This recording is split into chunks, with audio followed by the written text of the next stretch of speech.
10 సంవత్సరాల తర్వాత ఈ సినిమా గురించి గుర్తుంచుకోవాలంటే రామ్ చరణ్ అంతే. సినిమా 2 రోజుల్లోనే రిలీజు. చాలా టెన్షన్గా ఉంది, నెర్వస్గా ఉంది. ఇక్కడికి వచ్చిన మంత్రి గారికి, దుర్గేష్ గారికి, ఎంపీ చిన్ని గారికి థ్యాంక్ యూ సార్. మీ సపోర్ట్తో చాలా గ్రాండ్గా జరుగుతుంది function. Thank you sir, thank you so much. నా చేతులు కాళ్ళు వణుకుతున్నాయి, నిజంగా చెప్తున్నా.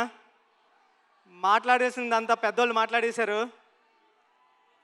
కానీ చెప్తా, 5 సంవత్సరాల తర్వాత, ఉప్పెన తర్వాత 5 సంవత్సరాల తర్వాత మళ్ళీ ఇంకో సినిమా చేశాను నేను. ఉప్పెనకి నేషనల్ అవార్డు వచ్చింది, చాలా డబ్బులు వచ్చాయి ప్రొడ్యూసర్ గారికి, నాకు కూడా. ఇన్ని సంవత్సరాల టైం ఎందుకు తీసుకున్నారా అంటే అది ఓన్లీ పెద్ద సినిమా కోసం తీసుకున్నా. ఇక్కడే ఉప్పెన టైంలో నాకు విజయవాడలో చాలా మంచి అనుబంధం ఉంది. ఒక్క నిమిషం మాట్లాడేస్తాం, ఫట్ఫట్లాడతా. చరణ్ సార్ వచ్చేస్తారు నెక్స్ట్.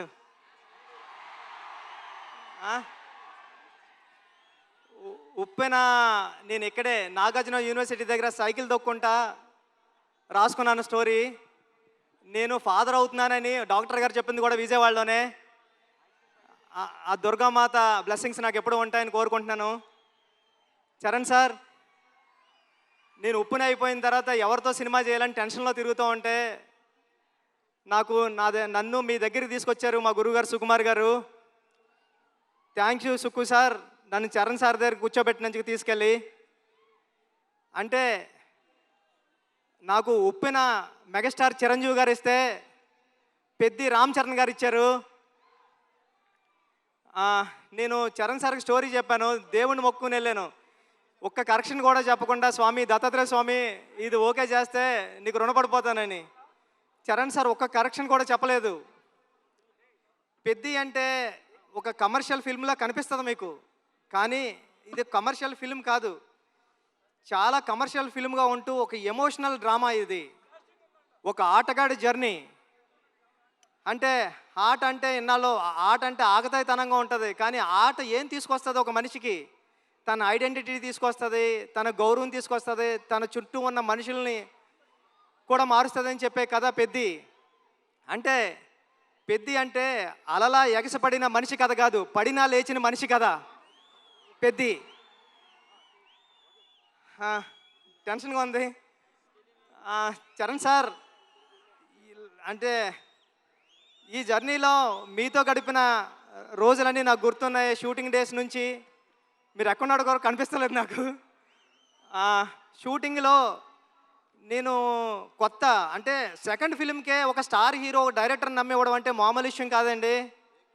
ఉప్పెన అయిపోయిన తర్వాత, చాలా హిట్ అయిపోయిన తర్వాత చాలామంది అసిస్టెంట్ డైరెక్టర్స్ హైదరాబాద్లో కనిపించినప్పుడు కానీ కాల్ చేసి నాకు మాట్లాడారు, అన్న ఇంటికి వెళ్ళిపోతారనుకుంటే మా అమ్మ మా నాన్న ఇంకొక 2-3 సంవత్సరాలు ట్రై చేయరా, బుచ్చిబాబు లాంటి ఓడే డైరెక్టర్ అయ్యారంటే మీరు అవుతారని. అలాగా అంటే ఒక రెండో సినిమా డైరెక్టర్కి ఒక పెద్ద సినిమా స్టార్ డైరెక్టర్ సినిమా ఇవ్వడం అంటే మామూలు విషయం కాదు సార్. నన్ను నమ్మారు, నా కథను నమ్మారు. అంటే ఒక నిజాయితీగా ఒక కథ రాస్తే, పెద్ద కథ ఒక దర్శకుడు రాస్తే, ఒక నిజాయితీ గల హీరో ఆ కథను నమ్మి చేస్తే ఏంటి అన్నది పెద్ద తెలుస్తుందండి. పెద్ద నేను రోజు చూస్తున్నా, ఇప్పటికి నేను 50 టైమ్స్ నుండి 100 టైమ్స్ చూసా. పెద్ద చూసిన ప్రతిసారి సెకండ్ హాఫ్లో లాస్ట్ 40-50 నిమిషాలు నేను ఎమోషనల్ అయిపోతా, నా కళ్ళంటే నీళ్ళు వస్తాయి. సేమ్ టైము నా చుట్టుపక్కల చూసిన వాళ్ళు కూడా అదే చెప్తున్నారు. వాళ్ళు చాలా ఎక్కువ చెప్పారు, నేను చెప్తే బాగోదని చెప్తలేదు. చాలా మంచి సినిమా తీసావురా, చాలా బాగుంటుంది సినిమా, అందరూ చూస్తారు అని చెప్తున్నారండి. ఈ సినిమా June 4th రిలీజ్ అవుతుంది. ఫ్యామిలీస్తో వెళ్ళండి, మీ కిడ్స్ని తీసుకుని వెళ్ళండి. అంటే పెద్ద అంటే ఒక ఆటంకం వస్తే ఆగిపోయే ఒక కుర్రోడి కథ కాదు, ఎన్ని ఆటంకాలు వచ్చినా ముందుకు సాగే కుర్రోడి కథ. నేను 9th క్లాస్లో ఉన్నప్పుడు చదువుకున్నా, పట్టుదల ఉంటే సాధించలేనిది లేదని. 10th క్లాస్ నాన్ డీటెయిల్లో ఉండేది. అలాగ పట్టుదల ఉంటే ఏమి సాధించవచ్చు అంటే చాలా ఇన్స్పిరేషనల్ స్టోరీ పెద్ద జర్నీ. పెద్దిగాడికి విజయం చాలా ఈజీగా దక్కలేదు, చాలా స్ట్రగుల్తోనే విజయం సాధించాడు పెద్దిగాడు. కానీ ఆ సాధించిన విజయం ఎలా ఉంటుంది అన్నది రేపు పెద్ద థియేటర్లో చూద్దరు. కానీ థ్యాంక్ యూ చరణ్ సార్, నన్ను నమ్మినందుకు, నాకు ఈ సినిమా ఇచ్చినందుకు. మిమ్మల్ని లైఫ్లో ఎప్పటికీ మర్చిపోను, మీకు రుణపడి ఉంటా సార్ ఎప్పటికీ. Thank you sir, thank you. Janhvi madam, thank you. ఈ సినిమాకి మేమందరం మట్టిలో రస్టిక్గా ఉంటే మీరు తీసుకొచ్చి కలర్ యాడ్ చేశారు. మీ మదర్కి మేమందరూ పెద్ద ఫ్యాన్స్. మీ పర్ఫార్మెన్స్ ఎలా ఉంటుందంటే ఒక్కొక్క సీన్లోని ఒక మగరాయిల్లాగా ఉంటుంది, ఒక హీరోయిజం ఉంటుంది మీ పర్ఫార్మెన్స్లో. ఈ సినిమాలో చాలా మంచిగా యాక్ట్ చేశారు. ఈ అచ్చియమ్మ క్యారెక్టర్ని కూడా మర్చిపోవడం అంత ఈజీ కాదు. క్లైమాక్స్లో మీరు చేసే ఆ పెర్ఫార్మెన్స్ కానీ అన్నీ. Satish sir, thank you so much. ఇంత పెద్ద సినిమాని నమ్మి ఏ రోజు ఒక మాట అనకుండా నన్ను ఒరే నువ్వు చేసుకోపో అన్నారు. ఇది 350 కోట్లు ఎంత అయింది, నాకు 25 కోట్లతో తీసా పెద్ద సినిమా. రవి గారు గట్ట ఉన్నారు, కానీ ఇప్పుడు ఇంత బడ్జెట్ సినిమా నాకు ఇచ్చారు. నేను జాగ్రత్తగానే చేశానని నమ్ముతున్నా, ఎందుకంటే మీరు ఎప్పుడు నవ్వుతానే స్మైల్తోనే ఉన్నారు. Thank you sir, thank you so much. Jagapathi Babu garu, అంటే హీరో గారిలో రామ్ చరణ్ గారిని ఎలాగా నమ్ముతారో దీంట్లో అప్పల సూర్య అనే క్యారెక్టర్ ఉంటుంది. అది చాలా చాలా మంచి క్యారెక్టర్ అండి. అప్పల సూరి ఫస్ట్ హాఫ్లో అప్పల సూరిని హీరో గారిని ఎంత బరువైన హృదయంతో మోస్తారో అప్పల సూరి క్యారెక్టర్ని కూడా అంతే బరువైన హృదయంతో మోస్తారు. అప్పల సూరి సీన్స్ వచ్చినప్పుడు మీ కళ్ళంటే నీళ్ళు తిరగకపోతే నా పేరు బుచ్చిబాబు సానయ్య కాదు. Divyendu garu, love you so much brother. మీ మిర్జాపూర్ సినిమాకి నేను పెద్ద ఫ్యాన్, మీ రైల్వే మ్యాన్ కానీ అని. Thank you so much sir. మీరు దీంట్లో పెద్దలో పార్ట్ అయినందుకు, ఆన్ బోర్డ్ అయినందుకు thank you so much sir. మీరు చాలా super actor. Love you sir. రండి సార్.